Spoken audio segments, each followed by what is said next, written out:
Quest presents an unabridged recording of Starlight Cottage by K.T Dady, narrated by Harrie, Dobby and Adam Goodwin. 1. Jake.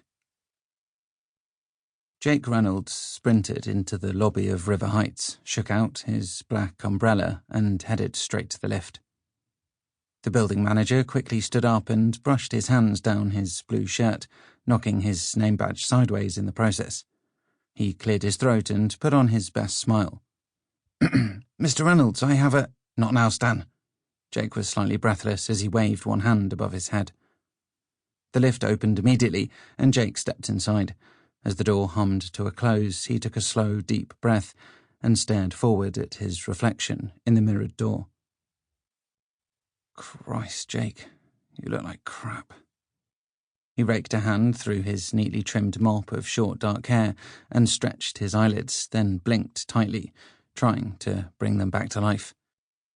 It was no good. His bright azure blue eyes were dry and bloodshot from lack of sleep and too much whiskey. He lowered his head as he waited for the lift to arrive at his floor.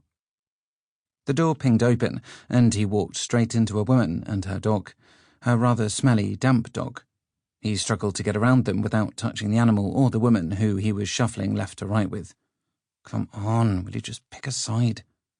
She gently guided her golden retriever out of his way whilst quietly apologising. He didn't respond and made his way over to his front door as she entered the lift. He stopped suddenly and turned back to face her as a thought had crossed his mind. "What are you doing on my floor?" He knew there was only one apartment taking up the top level of the building, as it belonged to him. "Excuse me, did you just come from my apartment?" She lowered her head, blatantly avoiding eye contact. "No, I got off on the wrong floor. I was just waiting for the lift to return." His brow furrowed at her dowdy appearance. He figured she was telling the truth. After all, the only other person in his apartment was his younger brother Josh, and there was no way someone who looked like her would be connected to him. The women who latched onto his brother did not look shabby, and they definitely didn't hang around with smelly dogs. Josh's voice rang out as soon as the front door opened. "Did you remember the parcel downstairs?" Jake's shoulders drooped. He quickly closed the door and balanced his damp umbrella against the wall, then turned back to the woman and dog. "Hold the lift."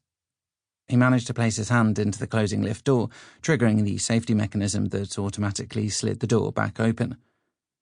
"Don't think I didn't see you quickly press the button to close the door on me." He took a deep, silent breath to steady his annoyance. Sample complete. Ready to continue?